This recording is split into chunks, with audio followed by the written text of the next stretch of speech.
Абайдың 15-ші қара сөзі.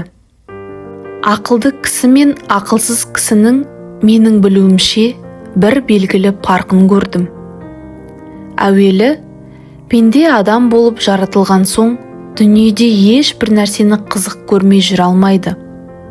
Сол қызықты нәрсесін іздеген кезі өмірінің ең қызықты уақыты болып ойында қалады. Сонда есті адам орынды іске қызығып, құмарланып іздейді екен дағы, күнінде айтса құлақ, ойланса көңіл сүйсінгендей болады екен.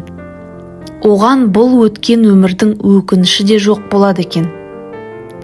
Есер кісі орнын таппай, не болса сол бір баянсыз, бағасыз нәрсеге қызығып, құмар болып, өмірінің қызықты, қымбатты шағын ит қорлықпен өткізіп алады екен дағы, күнінде өкінгені пайда болмайды екен.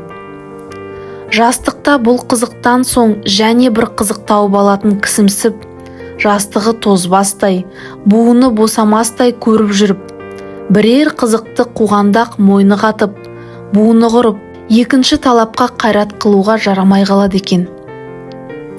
Үшінші, әрбір нәрсеге қызықпақтық. Ол өзі бойға құмарлық пайда қылатын нәрсе екен. Әрбір құмарлық өзіне бір дерт болады екен. Әртүрлі құмар болған нәрсеге жеткенде, яки әне-міне жетер-жетпес болып жүргенде, біртүрлі мастық пайда болады екен.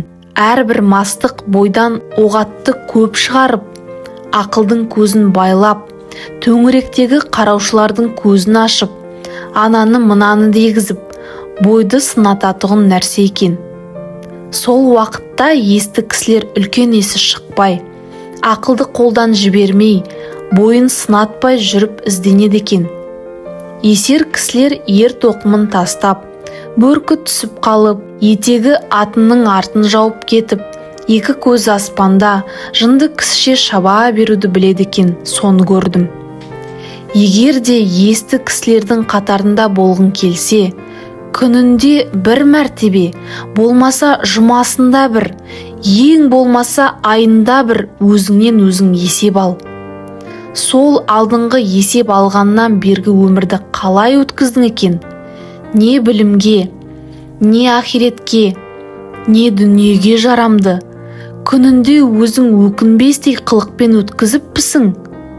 Жоқ болмаса, не қылып өткізгенді өзің де білмей қалыппысың?